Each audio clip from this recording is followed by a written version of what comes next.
morning. How are you? We just saw Ethan walk by with a cast on. He said his surgery went well. Can you tell us what happened? He's unavailable. That's all I'm allowed to say about everybody. So. Okay, is he going to be unavailable for many weeks now? I don't have that answer to you for you, so he's unavailable today. Okay, can you tell us what happened? Nope, he's unavailable. What about Mike Martinez? We saw on a scooter, obviously didn't play. What's his status? We'll see what he can do today, and then we'll make a decision on everybody on Friday. So he's practicing today? We'll see what he can do today. Okay.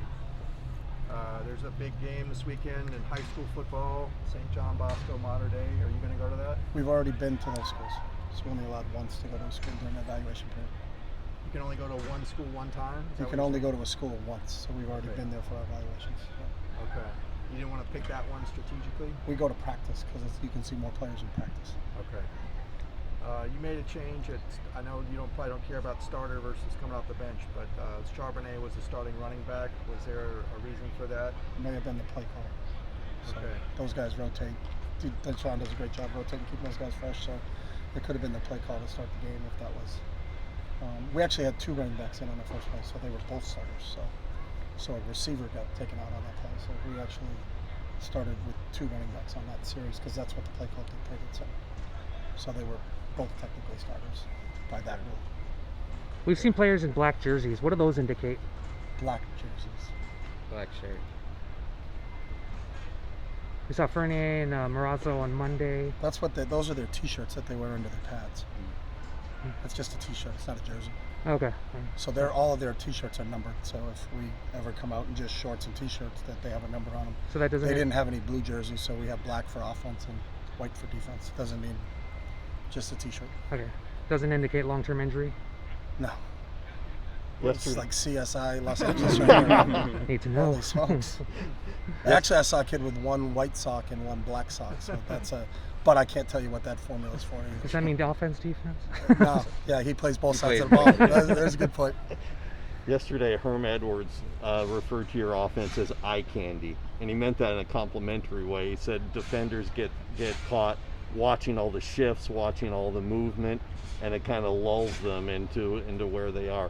Are you happy with where the offense is right now in its production? No, I mean I think you're always pleased with where you are, but you're always pleased, but you're not satisfied. I think we can do better. We think we left a lot on the bone against Stanford. We could have executed better in certain situations. I could have called better plays in certain situations. So after every game, you're always going to say, what could we have done better? And then when you look at the film, there's coaching points that you can make, there's execution points that you can make. So I'm pleased with the effort. And that's the one thing we talk to our players about all the time is the effort that we play with. And I think our group plays in all phases. They play really hard, but there's still always correctable things you can do. And as we say all the time, our week is we prepare, then we compete, and then we learn. And so when we get to the film immediately after, for the coaches when we're in a away game, we watch the film on the plane. So you can come down from a very high win after you're watching the film. So by the time you land, you're like, hey, we got to fix this. We got to fix this.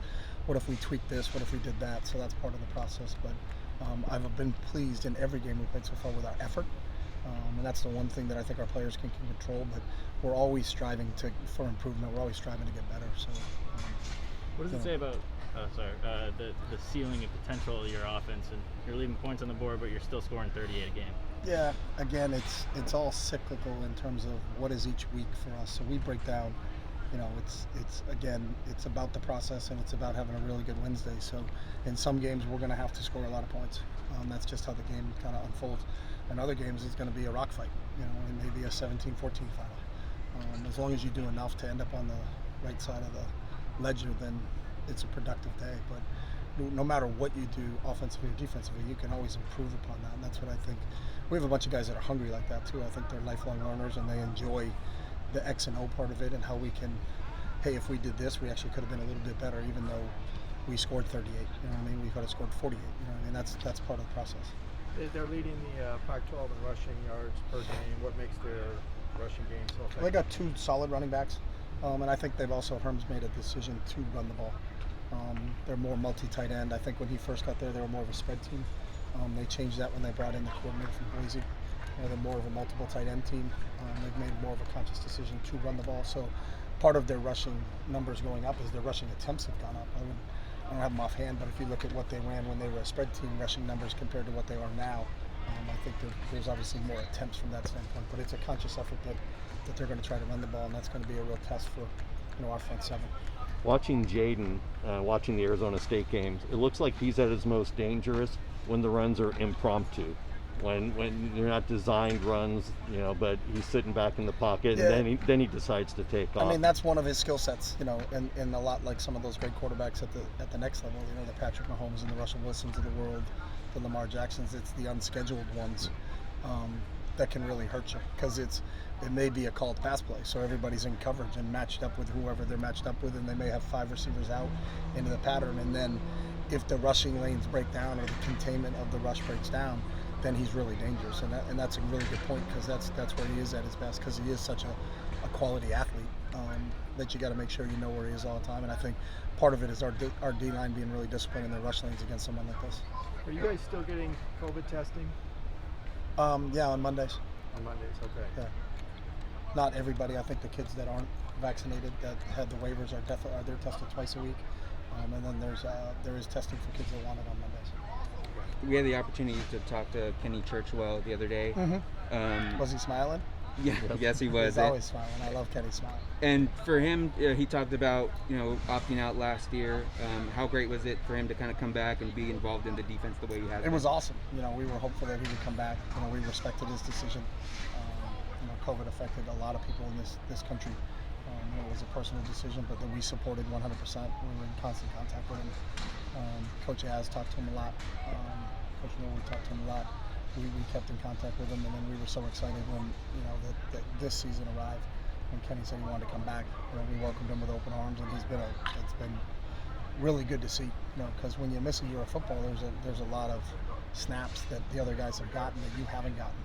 But to jump back into it the way he has, we were conscious to ease him back into it. I think KB did a really good job with him in the summertime of just getting him ready to prepare and play at football speed.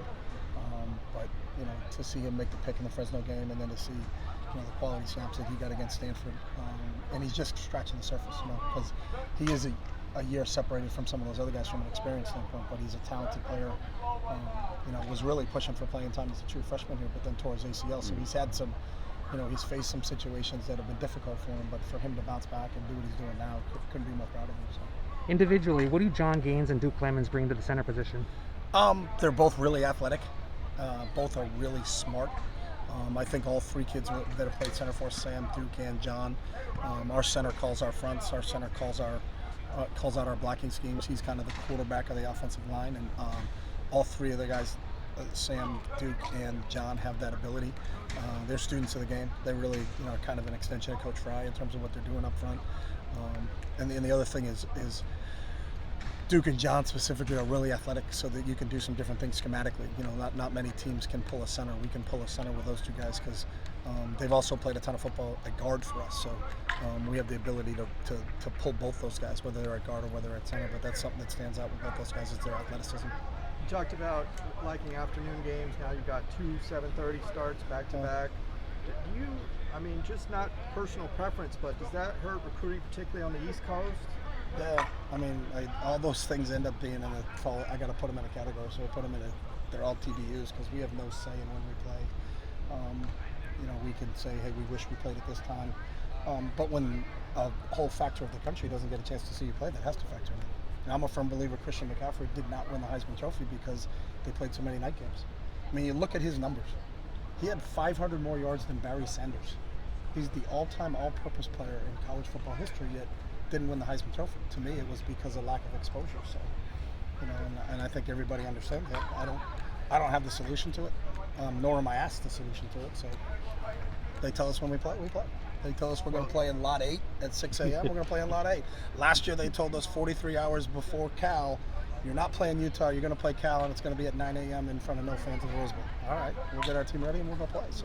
Wasn't a solution just for the Pac-12 commissioner to say we're not going that's to above my pay grade, so I'm not going to ever tell the Pac-12 commissioner what he should and shouldn't do.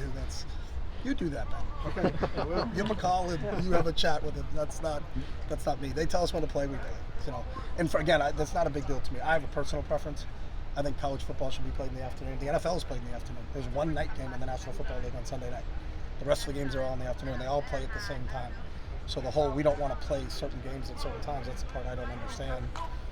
Play them on, and then the fans decide what game they want to watch. That's their choice. That's a great part of being American. You get to pick the game you want to play.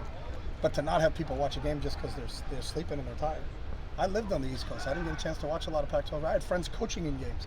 When I was in the NFL, I never watched a 10:30 East Coast Pac-12 game. And I love football, and I didn't stay up and watch it. So. Thanks, Coach. All right, guys. Thank you. Thank you. Thanks, Coach. Thank you.